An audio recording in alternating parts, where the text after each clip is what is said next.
Everybody, and welcome to the next edition of the Human Roll. My name is Chris Wood, and with me, of course, as always, is Tiana Neal. And today, we're going to talk about open enrollment. On November 1st, open enrollment for the Affordable Care Act, federal and state exchanges began.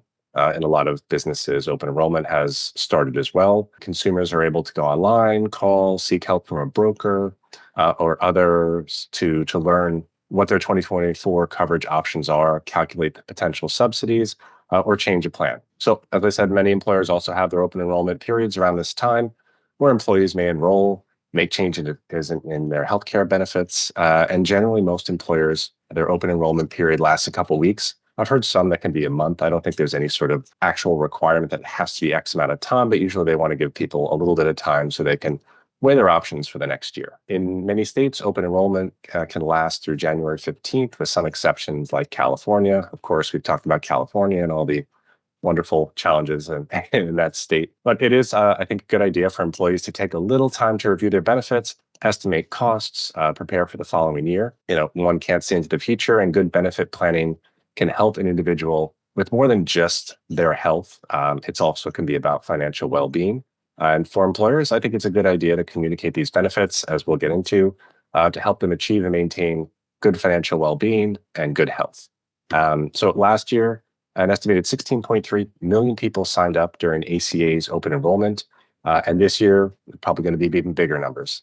Although some health plans are lowering premiums next year, several of them are increasing, some by 2 to 10%, according to this Peterson KRR Health System Tracker report I took a look at. And back in August of 2023, the IRS issued a table for calculating the ACA's premium tax credit for 2024 to help lower and middle income Americans pay for health insurance purchased through the marketplace. It's a whole ordeal. Everybody knows, anyone who's had health insurance benefits. And earlier in the summer, an HR company actually launched a solution meant to simplify the benefit enrollment process. More AI-like solutions coming to the forefront in HR and payroll. And if you remember back to our initial episode, we kicked off with AI, and I'm sure we'll get back to talking about that and some of the new things coming into the new year. But as I mentioned at the top, in this episode of the Human Roll, we're going to talk about all things open enrollment. And to get started, I'm going to pitch it over to Tiana, and she is going to get into open enrollment, the background, good things for employees to keep in mind, and employers. Tiana? Yeah. Thank you, Chris. So welcome back, everyone. And yes, so as we get into preparing for open enrollment, so I think in this initial process, at least in this month right now, you might already be in the midst of open enrollment. But for those of you who are not on a calendar year, maybe you have a mid-year plan, or for others that might just be watching this after the fact. The initial steps of preparing for open enrollment, you definitely want to at least get in contact with your broker, or if you don't have a broker, make sure you're selecting, the right broker, evaluating which one, could be the best for you and your team and your company. And once you go through like the plan negotiations and making sure that the costs aren't, too far off, right? So you don't want to be over the top with costs, but you don't want, to bid under, just, to be on the safe side from a company budget perspective. And so you definitely want to go through that process, evaluate which one of your brokers can help put together documents for you, help do your employee meetings for you, go to bat for really, really good rates, for medical, dental, vision, any other ancillary plans, right? Like EAP programs. There's a lot of good brokers that will, add in something additional that might not be of cost to you or your company.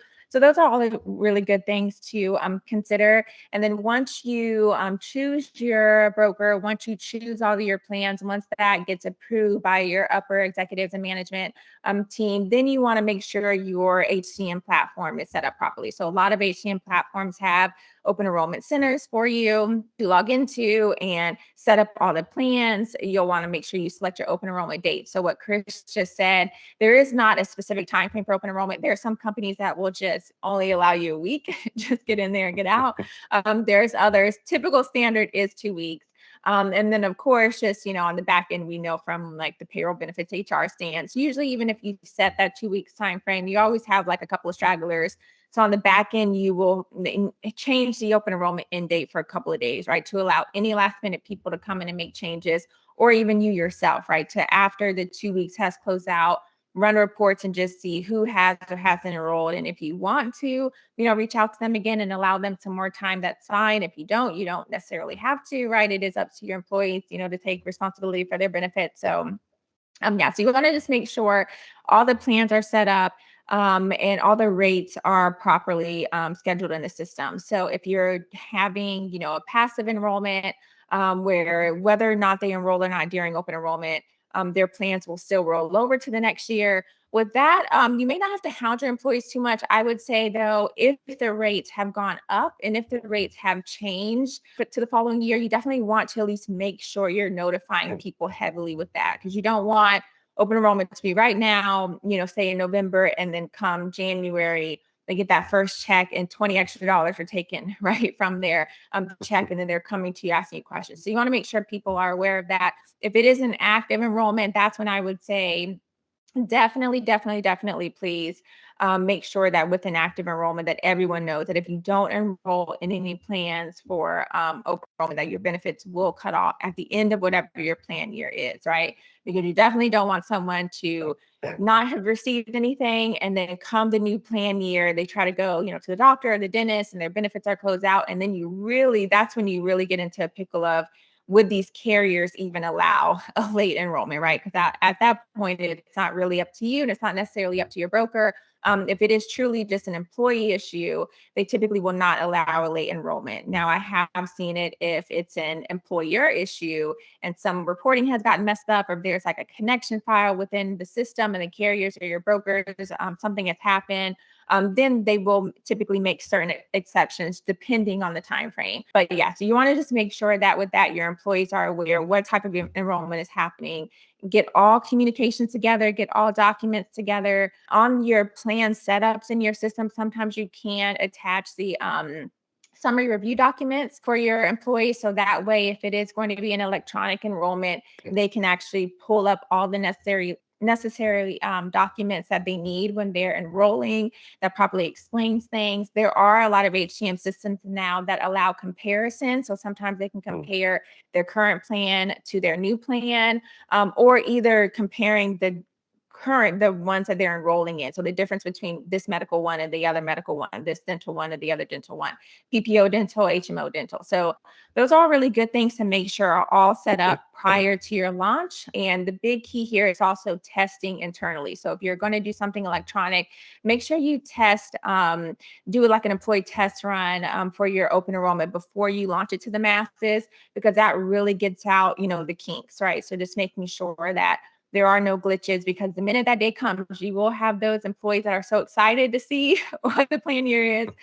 You may have, new hires that are coming out of their waiting period, dying to hurry up and enroll in benefits. So you just want to make sure that you have those set up properly and good to go before launching. And then I know I'm speaking heavily, electronic, but if you're even with manual forms too, just make sure that if there is going to be a manual form needed, that your supervisors, managers that are managing these people can also help your employees, especially depending on how large your population is. That way, when the forms are filled out, that you're not missing any boxes and having to go back to those employees. So a couple of things to think about as you're getting into launching your open enrollment. Yeah. Tiana, I was thinking when you were speaking about what an employer offers an employee, because we talked about employee retention and having different types of benefits. We talked about UWA. In my mind, I'm thinking for myself from previous companies where maybe you look at what the offerings are. You just mentioned HMO, PPO, and things of that nature. Do you find, or in your experience, I was just curious, from an employee point of view, I like seeing a lot of options for benefits, even though it may be a little time consuming. I like seeing it all laid out. I think a company that does that, whether it's electronically, paper, however they go about it, where the employee feels like they've got a fair amount of choices. Is that more challenging on the employer end, getting the broker, getting those multiple options? And how can it translate to the employee, like having a satisfied employee thinking, oh, these are great benefit options here. I feel really comfortable about all my choices and so forth. That is actually a really big internal discussion. So in my prior role where I was overseeing benefits, it was always hard to really decipher between like what's the best plan for everybody, especially when you're dealing with different populations. So if you have maybe just one corporate population, you kind of know what people like.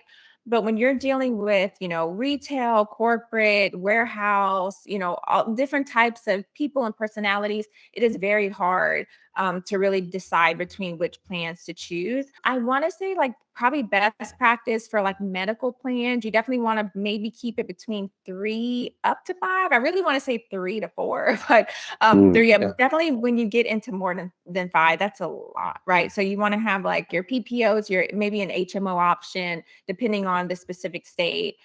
Because people have their own preferences, right? So there's always just something between like an Anthem, a Kaiser, a Cigna, who like some people hate one or the other, some people love one or the other, and that it's a very strong internal or like an Aetna, right? It's a very strong internal opinion as to who likes what, because maybe the person who's approving what you present would be best for your population doesn't necessarily like one or the other and prefers the other, but you do run the risk if a lot of your employees don't necessarily enroll. That doesn't also look good either, right? And then if they're going to like the marketplace or the exchange, that does kind of trigger something internally with companies. So you definitely want to narrow it down to just, a few.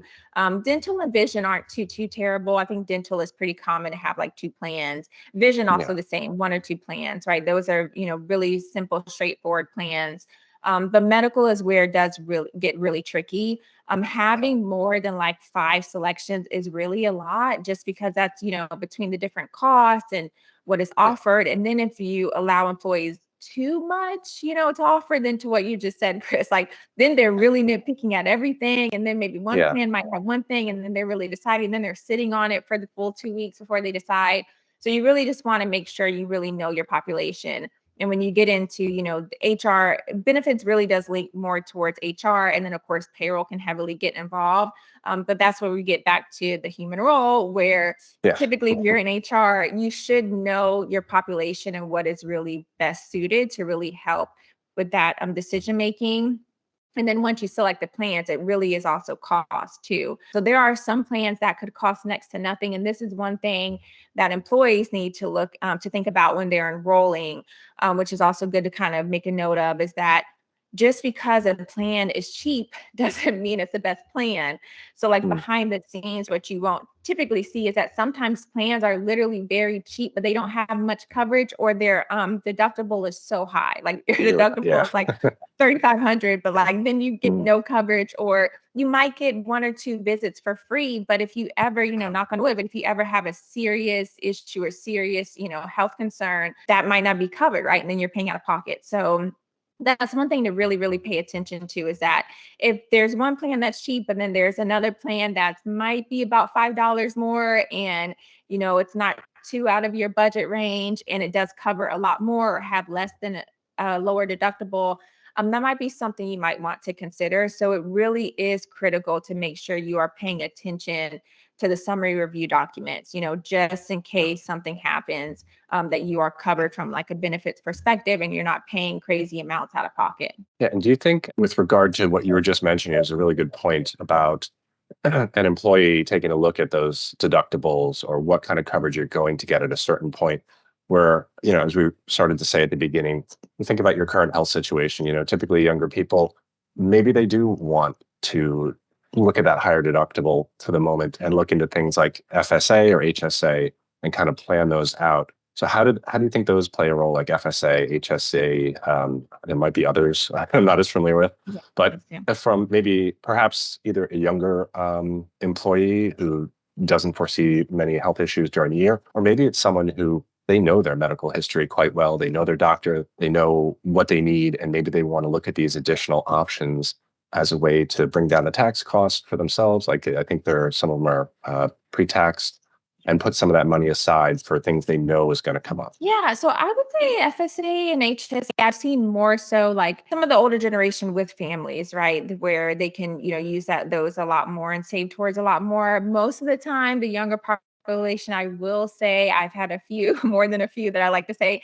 that do not enroll or don't pay attention or just think, oh, I don't have to go to the doctor. And then it never fails within 3 to 6 Yeah. months. they will come back and ask. And so the older generation is they're the ones that are of course like planning to have children or know that they want to, do something else, further with their health, or maybe they have something dental work that needs to be done. So they will typically drill down on certain specifics, especially when it involves like a spouse and their children specifically. But I haven't seen too much of the younger gen really come and really actually want to enroll in FSA or HSA unless it's actually they have already have children, already have thought of. Usually the younger gen is kind of just like, oh, I don't really need it is really what they say. And yeah, I've had a few of those come back in and I'm like, I'm so sorry. I cannot, there's nothing I can do for you at this point because it's not even up to, the employer. It's really up to the actual carrier.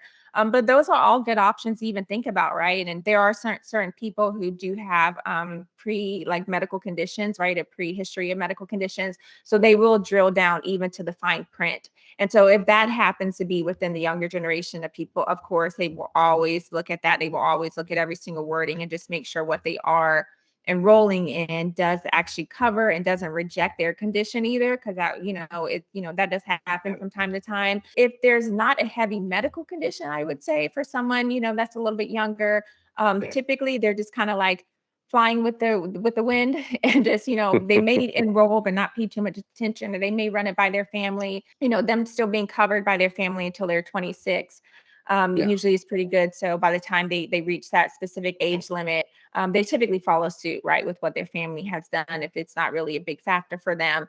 And then, of course, I think mainly it just comes down to, yes, it is pre-tax, what you mentioned, Chris, but there are times where if they don't see a need, they won't. And I always would Yeah. encourage just something. If you can just spare another $20, just something, even if it's just, medical, just do something small, right? So Hmm. so yeah, so those are all good things. Yeah. And I was thinking about from year to year, since you were talking about before, and I know you're going to get into like once the OE is launched, but something I was also thinking about is from year to year, the cost of a plan on the employee end usually changes. Sometimes, as I was saying at the beginning, it'll go up a little bit. And just thinking from an employer point of view, is it also a good idea to notify the employee when you're going to put out that, open enrollment's coming? There were some changes this year, premiums went up a touch. So just make sure you compare those plans and take a look. Do you think, an informed employee is at least a happier employee, or one that, if they're going to call HR or payroll to ask some questions, you've kind of on the front end give them that information. So they maybe don't log in, look at the plan and go, okay, wait, it was, $50 this year. Now it's 75. Like, okay, now I got a lot of thoughts about when I call HR. Yeah, so that can actually go both ways, depending on how different the price is, but then also to the reason behind it too. So I will say this kind of like back in internal stuff too.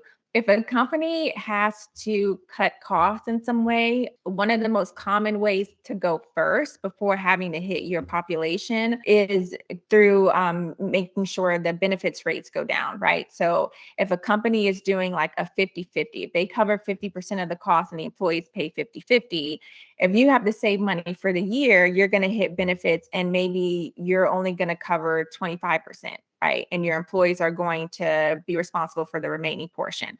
Or maybe for dental and vision, because those are typically the lower cost plans, you're not going to cover anything and the 100% is going to be on the employee to pay, right? And then that saves the company cost. So like all of those costs are something that from a back end perspective with payroll and with the, finance and with accounting, where that's all taken into effect, right? The employee and the employer costs are always pulled through reporting in some way. When your brokers are sending you over, when you're going through negotiations with your broker, this is very critical because they will have huge spreadsheets that will show the difference. And then you can just change the percentage. If you're going to cover this, what this means for the company, there's a whole budget that has to be pre-planned. That's where those lower costs, where that there's like high deductibles, that's where it really comes into play. Like if you have a younger population, sometimes your team may try to sneak in a really low cost plan with a high deductible because it really costs the company next to nothing sometimes to get employees on those plans. I don't know how common it is nowadays, but especially to get someone on those lower cost plans, that really doesn't cost the company much. Sometimes like you would try to like do it where you give the employee like the money back, right, for it to where you cover like in full. Like say if the cost is like $10 a month, right? You're going to pay that for $10 a month. The deductible is going to be terrible. The coverage is going to be terrible for the employees. You may not think that the employees are going to, look at it, but that's much better than you having to put out, a much higher cost for a plan that covers a lot more. So that just really depends on how much more it's going to cost. And I would say really the reason behind it. So really just kind of depends. I typically like to see just an average. If it's like a couple dollars more, that's pretty standard, right? Like, usually Yeah. things go up a little bit every year. But if we're talking about, $10 more a plan, that's when it really gets really, really heavy, especially if the plan remains the same. But if you're talking about moving from like 70-30, an employer covers 70%, employees pay 30%, and all of a sudden you're dropping to 50-50, that's a big hit for an employee, right? That does save the company money. Don't get me wrong, it saves the company a lot of money.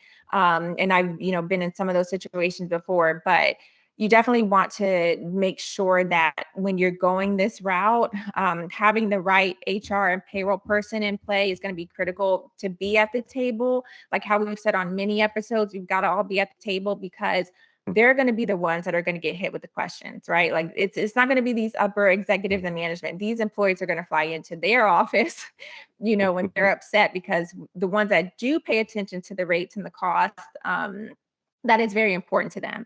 And then when you factor in, do you cover dependents or do you not cover the dependents? Or maybe you do 70-30 for your employees and maybe your employees and their spouses, but maybe for their children, you only do 50-50 or, maybe, 60-40. So it just really depends on those rates. And if you have someone with multiple children, that gets very costly.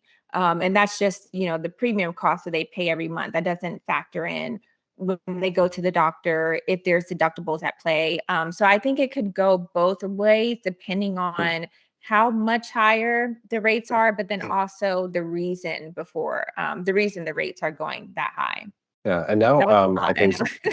yeah, oh, that's great information. And I think you had some good info to chat about too, about once this OE is launched. So, Yeah. we did a little background, some prep work, a little behind the numbers. And Yeah. so once the OE is launched, what are employees looking for, employers looking for? Yeah, so very similar to kind of what I had kind of been mentioning and alluding to too, but really just wanting to make sure you're constantly communicating to all of the employees, making sure they're aware which type of enrollment they're under, if their benefits are going to fully cut off at a certain date, and that maybe they need to actively enroll with the new plans, or if their benefits are going to roll over, but there's a different rate change, making sure that they have like the right documents and PDFs to know their specific login. So if this is something that is going to be electronic online through your HEM system, which most open enrollment stuff is now, right? Most is fairly online. So just making sure they know what link to go to, what their login information is, whether it's their email, whether they need to create something new, and then just having screenshots of like when they're enrolling, how they should enroll. So there are some enrollments where even if they've added in their dependent into the system, they still need to select their dependent based on each plan. So I've seen it a couple of times and even I've experienced this with some of my older populations where they add their dependents in from the very beginning. And then when they go to enroll in the plan, the dependents are like at the bottom of the screen, but you have to check which dependents you want to select for those plans, right? So Yeah. just because you have, your wife or your children, maybe, your youngest child is, 6 months old, and maybe they don't need dental or vision right now, but they definitely Right. need medical. You may only need to enroll them for medical, but not for dental and vision. So there are a lot of systems that do not automatically select the dependent for you, and you have to go through and select that yourself. And I've seen that a couple of times. Sometimes, no matter how much you stress to your employees, they still don't understand, especially if there's a language barrier. So I ran into a couple of times where there have been, certain issues with that after the fact. But just wanting to make sure that even that they have all the proper instructions throughout the process, but then even after the process, they get like emails. I know at the end you can set up like an email that gets sent to them to show them the plans that they've enrolled in with their, dependents or without their dependents. And just making sure there's full follow-up communication after the fact. And also just maybe before, the year starts, maybe even after open enrollment closes, encourage them to go in and just double check everything and let you know, like before the year is out, right? If there are any issues with their enrollment, that could be another thing. Not to say that that would still meet, your timeline or the carrier's timeline, but that does at least help alleviate some of the issues after the plan year has started and after you start having those new deductions take effect, come January or whenever the first month of your plan year will be. And so let's say we have a successful open enrollment. We got our 2-week window. I know that's usually what my company does, and previous companies had that. You've got a well-informed employee population. You've got some nice benefit options. Things go well, knock on wood. So what happens now at the close of the open enrollment? Yeah, no, at the close of open enrollment, that's really the employee population is not a part of that, but the back end for, any admins on the payroll HR benefit side. That's where you need to like gather in all the information. So usually there's a comparison, just because typically with your brokers, there needs to be like a percentage of how many of your employees enroll. So typically your open enrollment center will show what that percentage is, how many people have enrolled in benefits so that you have a good number, kind of compare it to the prior year and see if you've had better enrollments, less enrollments, see which plans were the most popular for people to enroll based on like their population and make sure those are, all set up good well.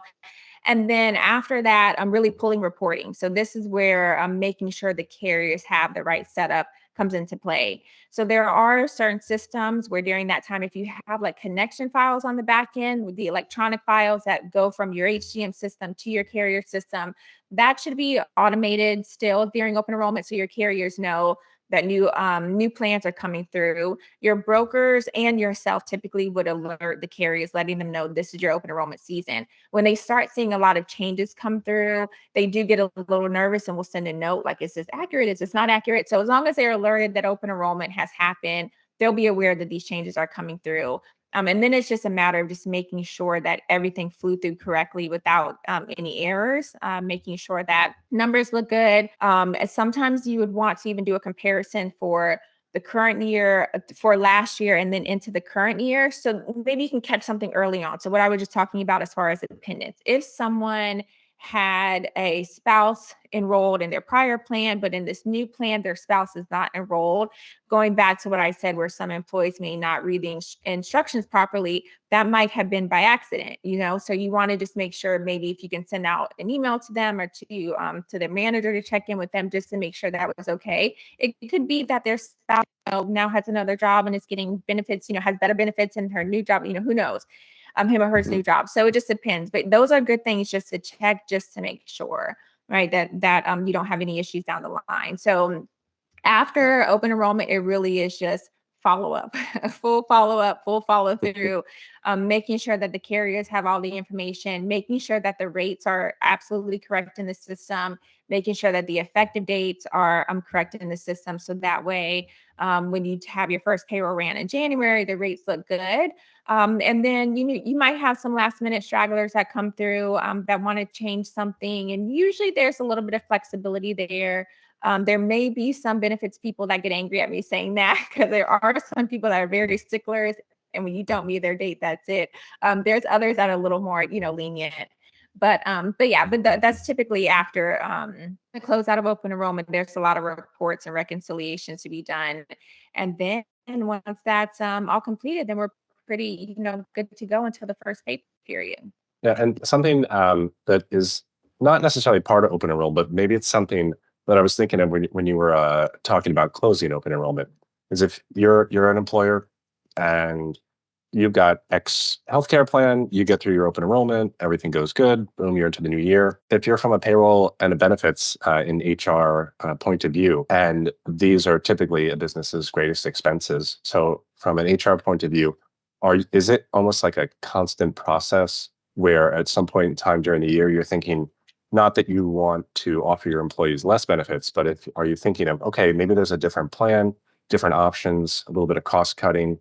And again, not to put the employee on the hook for it, but to say, here's a different plan. We can still get kind of similar benefits for the employees, but maybe we save a little money, or if we tweak things one way or the other. Is that something in HR that regularly see? Maybe it's not until the first quarter or second of the year, and then you start to say, for this open enrollment, what are we going to do a little different? Yeah, absolutely. So those are always being factored in on the back end, especially because to what you just mentioned, payroll and benefits are typically a very large cost, if not the largest cost for most companies. So those are always being considered because you also need benefits to retain employees, right? Like you need Mm, to have proper benefits to keep employees happy and make sure that they're being satisfied and their needs are being met. So even maybe prior to even your negotiations with your brokers, maybe you launch a survey to see what employees would like to see, maybe during your performance reviews. So those typically come earlier in the year before you would get into negotiations, maybe having something listed in the performance reviews where an employee can give feedback and you can ask them what they would like to see in the company for a benefit. So that way you have a good idea. Some things can be done, some things cannot, but that's where your right broker comes into play because once they go into negotiations, hopefully like an EAP program can be free of charge for your employees. Of course, we talked about EWA too, right? We know that that's typically not a company charge, but also the EAP should hopefully not be a heavy charge for your company. That way, for your employees, they can use certain things for your charge, and then of course, depending on how much they use the EAP or what they use it for, or what's offered in it, it might be a smaller charge, but it could be at a heavier discount, right, than others. So those are all things to factor in. I would say really trying to get like a low deductible plan that is also at reasonable cost is always really good, for your population that does have really good coverage too. But those are always topics of discussion. Like benefits are it's always a pain point when you're approaching it mm. because, it is a company cost, but it also is very important for the vast majority of your population of employees. So it's always at the top of our mind. I would say that. Yeah, I would say I think it's one of the questions probably anybody who's in a job interview is asked when the prospective employer is like, "Do you have any questions for me?" And you're like, "What do your benefits look like? Can we talk Yeah. about that?" Because it is an important part of that work-life balance, financial well-being and health well-being. And it seems like it's from both points of view too. If it's you have a healthy, well-informed workforce, that's one less thing for them to worry about. It'll probably end up being more productive for the employer. So it seems like having a good, solid open enrollment with a well thought out benefits package is something that's really important for a company to consider, very important for employees to look at and take seriously. There are employees that might take a little bit of a pay cut, right? If the benefits are so amazing, right? Or Yeah. they may stay with your company if they are interviewing, but then the benefits that someone else offers or the flexibility that someone else offers doesn't match, your company's benefits or your company's flexibility. So all of that is extremely important. It's a huge factor.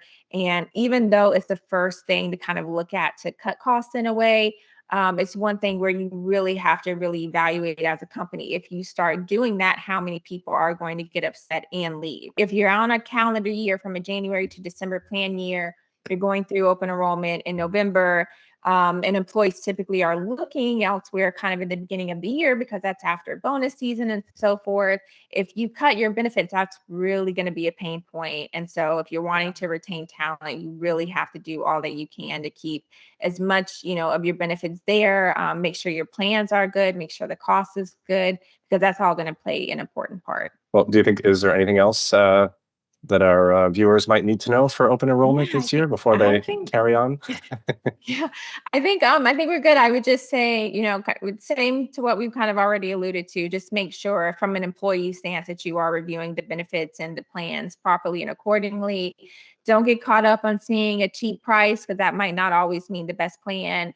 Your medical history, what you need. I would say even if you don't typically use benefits throughout the year, you still want to enroll in something. It's very, very similar to like a 401k plan. You may not think about retiring, but if your company offers a company match, definitely, Hmm. sign up, even if it's just 1%. So the same for like benefits, even if you don't feel like you need it, definitely still enroll. It's always good to, have in your back pocket just in case, because life does happen. Life will life you, life's all of us. So you Oh want to yeah. just make sure you have a plan just in case. And for all the admins out there that are going through a stressful time of negotiating, getting the plan set up, and making sure that everyone's changes are properly set up in the system and provided to the carriers. Just take your time, give yourself as much time as you possibly can, because if you spend an extra hour or so now to make sure everything is right, it could save a lot of headache come the first pay period. So hang in there. It's tough when Absolutely, people. yeah. Yeah, it can be a tough time of year because lots of other things are happening as you get to the close of a year in any business. And to feel that's just one extra thing, some employees may decide, well, I'm just going to, rush through it. But I think, from a lot of your guidance and advice, you're talking about taking that time to go through it. Nobody wants to worry about what their health insurance will or will not cover when they have a health emergency. So, be prepared a little bit, and then hopefully it never happens. But if you do have a health emergency, you feel well covered. And if you're an employer with a thought out benefits package, that's good for employee retention, and it could also be good for recruiting too. So it seems like it's a win-win to have a good benefits plan and a good open enrollment session every year. Yes, well said, Chris. Well said there. Well, look, everybody. So thank you for joining us for open enrollment episode. Our next episode coming up in December, we'll be going over the ACA, so the Fund 1095-C forms. All that good stuff we'll be kind of discussing and getting into, I'm sure, as you're approaching, year end and getting to your W-2s. That's also a part of it. If it's not, please start planning and looking into that, and then look for our episode in December. And then we'll also be sharing some, other exciting updates. So thank you all for joining us once again. I really appreciate your support. Thank you, Chris. And we will talk soon. See you next time. Take care. Bye, everybody.